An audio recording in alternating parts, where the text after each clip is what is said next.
नमस्कार। आज हम बात करने वाले हैं डिजिटल दुनिया के दो बहुत जरूरी पतों की, आईपी एड्रेस और मैक एड्रेस। हमारी जानकारी का आधार है internet protocol and MAC addressing fundamentals, और हमारी कोशिश रहेगी कि ये थोड़ा जो टेक्निकल टॉपिक है इसे आसान बनाया जाए।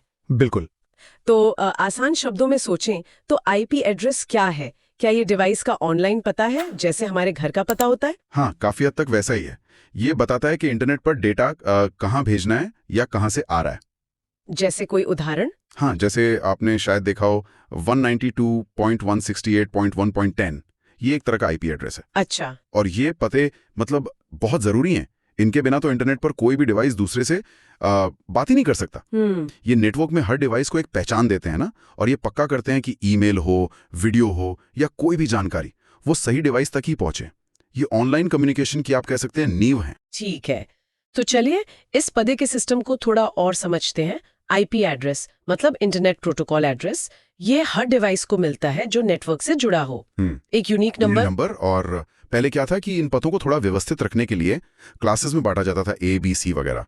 नेटवर्क कितना बड़ा है उस हिसाब से। पर आजकल जो ज्यादा जरूरी है समझना, वो है पब्लिक और प्राइवेट आईपी का फर्क। हाँ, ये सुना है मैंने। वैसे एक खास रेंज भी है 127 वाली, 127.x.x.x, उसे लोकल होस्ट करते हैं। लोकल होस्ट वो क्या होता है? वो डिवाइस अपने आप से ही बात करने या टेस्टिंग के लिए इस्तेमाल करता है। मतलब वो ट्रैफिक इंटरनेट पर बाहर नहीं जाता। अच्छा, तो फिर ये पब्लिक और प्राइवेट आईपी क्या चीज है? मतलब इनमें क्या फर्क है? बढ़िया सवाल है। देखिए, पब्लिक आईपी वो है जो आपको आपका इंटरनेट सर्विस प्रोवाइडर मतलब ISP देता है। अच्छा। ये इंटरनेट पर आपकी पहचान होती है। जैसे कोई नंबर हो सकता है 122.176.56.21, ये दुनिया में यूनिक होता है। और प्राइवेट आईपी वो आपके लोकल नेटवर्क के अंदर इस्तेमाल होता है। जैसे आपके घर या ऑफिस का वाईफाई है ना, हाँ हाँ, जिसे LAN कहते हैं, लोकल एरिया नेटवर्क, उसके अंदर डिवाइसेस को ये प्राइवेट आईपी मिलता है। जैसे 192.168.1.100, ये पते सीधे इंटरनेट पर नहीं जाते। तो फिर मेरा कंप्यूटर जिसका प्राइवेट आईपी है वो गूगल से कैसे बात करता है? हाँ, यहीं पर आपका राउटर काम आता है। वो एक तरह से ट्रांसलेटर का काम करता है। एक तकनीक होती है NAT, उसका इस्तेमाल करके वो प्राइवेट आईपी को पब्लिक आईपी में बदलता है ताकि बाहरी दुनिया से कम्युनिकेशन हो सके। समझ गई।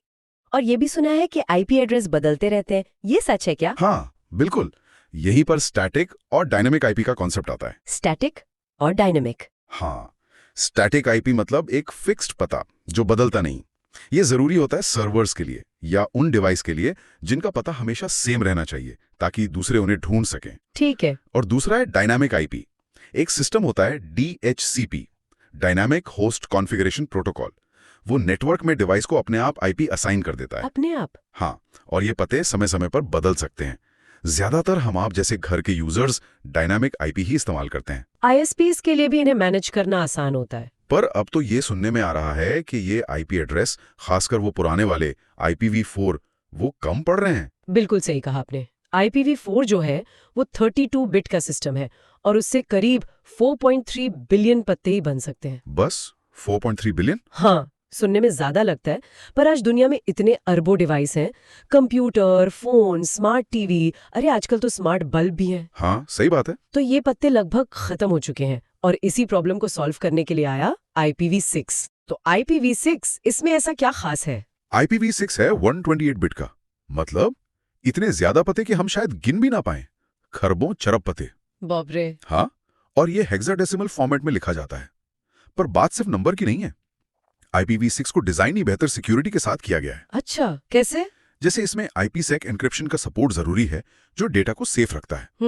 IPv4 में ये ऑप्शनल था। साथ ही ये डेटा पैकेट्स को ज्यादा एफिशिएंटली रूट करने में मदद करता है। सोचिए, फ्यूचर में जब इंटरनेट ऑफ थिंग्स वाली बात होगी, हर चीज इंटरनेट से जुड़ेगी, तब हर डिवाइस को अपना यूनिक पता चाहिए होगा। वो IPv6 ही मुमकिन बनाएगा। ये इंटरनेट का फ्यूचर है। बिल्कुल। तो आईपी एड्रेस हो गया डिवाइस की लॉजिकल लोकेशन, नेटवर्क पर उसका पता। लेकिन अगर एक ही नेटवर्क में, मान लीजिए मेरे घर के वाईफाई पर कई डिवाइसेस हैं, तो डेटा ठीक मेरे लैपटॉप तक ही कैसे पहुंचता है? उसके हार्डवेयर तक क्या उसकी भी कोई पहचान होती है? एकदम सही पॉइंट पकड़ा आपने। यहीं पर रोल आता है मैक एड्रेस का। MAC address? हाँ, मैक मतलब मीडिया एक्सेस कंट्रोल एड्रेस। हाँ। ये हर नेटवर्क इंटरफेस कार्ड यानी NIC का एक यूनिक हार्डवेयर पहचान करता होता है। हार्डवेयर का मतलब वो फिजिकल चिप? बिल्कुल, वो फिजिकल चिप या पोर्ट जिससे आपका डिवाइस नेटवर्क से जुड़ता है ना, हाँ। उसका अपना यूनिक पता। ये 48 बिट का नंबर होता है।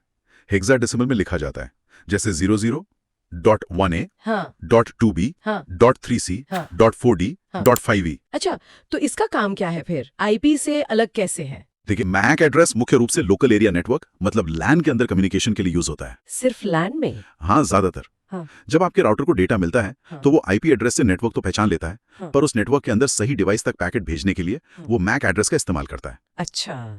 इसे डिवाइस का फिजिकल या हार्डवेयर एड्रेस भी कहते हैं। हाँ और ये आमतौर पर परमानेंट होता है, डिवाइस के साथ ही आता है। हाँ जबकि आईपी एड्रेस, खासकर डायनामिक वाला, बदल सकता है। हाँ, ये बड़ा फर्क है। बिल्कुल। और सिक्योरिटी के लिए भी इसका यूज होता है, जैसे वाईफाई पर मैक फिल्टरिंग होती है। वो क्या होता है? वो कुछ ऐसा है कि आप अपने राउटर में सेट कर सकते हैं कि सिर्फ इन मैक एड्रेस वाले डिवाइसेस ही मेरे नेटवर्क से जुड़ पाएं, बाकी कोई नहीं। जैसे किसी पार्टी में बाउंसर सिर्फ गेस्ट लिस्ट वालों को ही अंदर आने दे। वाह, ये तो बढ़िया फीचर है। हाँ, सिक्योरिटी की एक लेयर जुड़ता है। तो अगर मैं सार निकालूं तो आईपी एड्रेस नेटवर्क पर डिवाइस का लॉजिकल पता हुआ जो बदल भी सकता है, और मैक एड्रेस उसी डिवाइस के हार्डवेयर का स्थायी फिजिकल पता है जो लोकल नेटवर्क में ज्यादा काम आता है। एकदम सही। और ये दोनों मिलकर ही हमारे डिवाइसेस के बीच कम्युनिकेशन को पॉसिबल बनाते हैं। बिल्कुल, यही दोनों मिलकर पक्का करते हैं कि डेटा सही जगह सही डिवाइस तक पहुंचे। और जाते जाते एक सोचने वाली बात छोड़ जाते हैं। हाँ बताइए। जब हमारे हर डिवाइस का एक परमानेंट हार्डवेयर पता यानी मैक एड्रेस होता है जिससे ट्रैक किया जा सकता है, और साथ ही एक लॉजिकल पता आईपी एड्रेस होता है जो शायद बदलता भी रहता है, तो ये हमारी ऑनलाइन प्राइवेसी और सिक्योरिटी के बारे में क्या सवाल खड़े करता है? सोचने वाली बात है। हाँ, ये दोनों पते मिलकर हमारी डिजिटल पहचान को कैसे डिफाइन करते हैं और इसके क्या मायने हो सकते हैं, इस पर सोचा जा सकता है।